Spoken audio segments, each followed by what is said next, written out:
Hi, I'm Marty. I'm the docent coordinator. I'm here to take you through a tour of the Queen Califia Magical Garden. I've been an actual docent for probably 10 years. It varies because it's a volunteer status. Nikki Day St. Fall, who is the artist and the creator of this magical space, actually approached the city, and she wanted to build another garden. She only has 2 others in the world, and she wanted to build it as a tribute to Southern California, our history, our region, and donate it. She had done some history referencing, and there was a story written by a Spanish author around 1500, and it was a legend of a Amazon warrior queen who had her army of all women warrior search out for new land. And so they rode on these magical birds, like griffin birds, and discovered the island of California. Basically, it is a tribute and a contribution to the historical value of our area. And she was very taken with the heavy cultural influence and shared between Mexico, the United States, and early America, Native America. So there was a lot of history that she just hadn't been familiar with. So she started researching early on. A lot of the influence that comes out, you'll recognize, as in the totems. The totems are more of a generic significance to the Native American culture, though not as popular, of course, in Southern California, but it is recognizable. And so she chose to do the individual totems, which there are a total of 8 in the garden itself. The actual construction, when they first broke ground, was 4 years. But of course, all of the working with the city and the engineering aspects and environmental issues, there was a lot to be settled and agreed upon. The city of Escondido embraced this garden, and we did have an active art movement. The best part for me about being a docent would be the fact that I can share and help educate people on this magnificent gift that we have, and about an artist who was so willing to share her gift, her emotions, her feelings, and to create something like this that brings, whether you enjoy art or not, you can't help but feel good coming here. This is the eagle throne.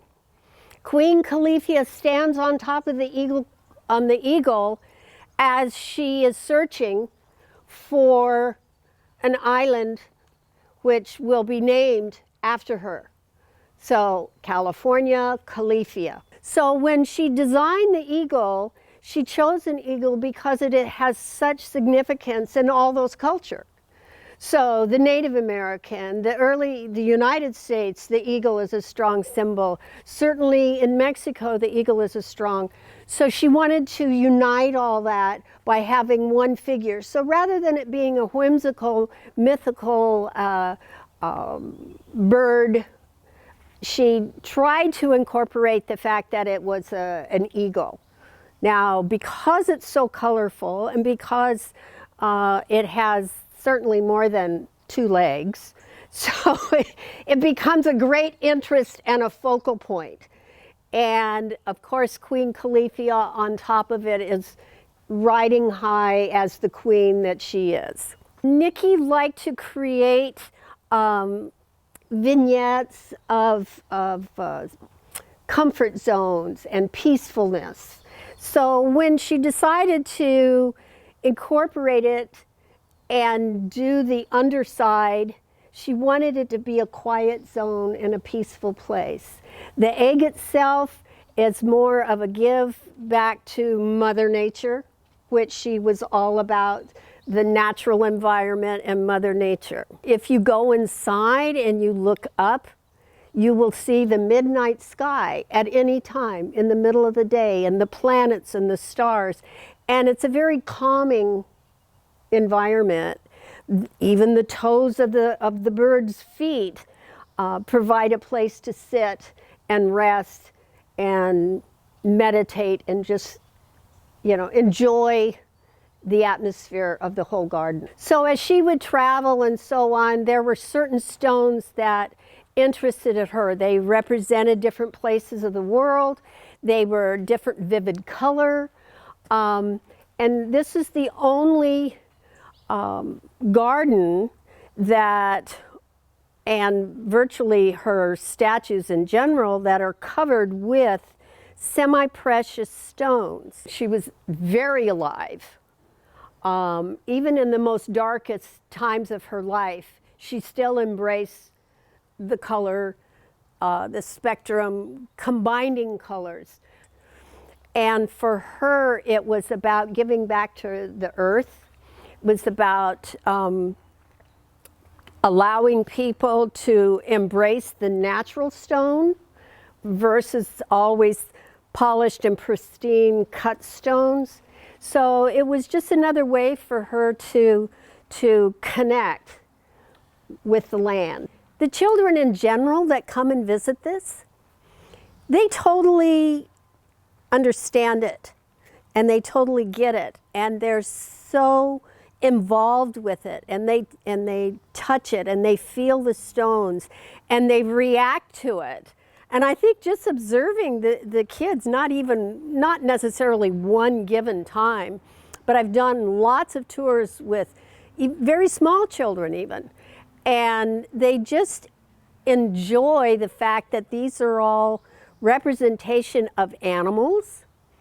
I talk to them about that because all of these animals that are used as ornament on our totems are from the region. So we have these wonderful representations. Some of them you can recognize right away, some of them you can't. But the kids really embrace it. In Nikki's world, snakes were not a bad thing. Okay? There's a couple storylines. Oh, she was frightened by a snake as a child and decided to turn that around to a positive. But the real truth is that we don't know the actual story other than she liked them. She'd like to look at them and feel as though they were dancing. They're very friendly. If you notice, our snakes are all smiley. They have a head at each end, so they meet you coming and going. There's no menacing tongue or fangs. It's just a way that she felt the embrace, bringing it together. It was not a negative thing. And when people first hear, ooh, there's a snake wall, they immediately think of a negative.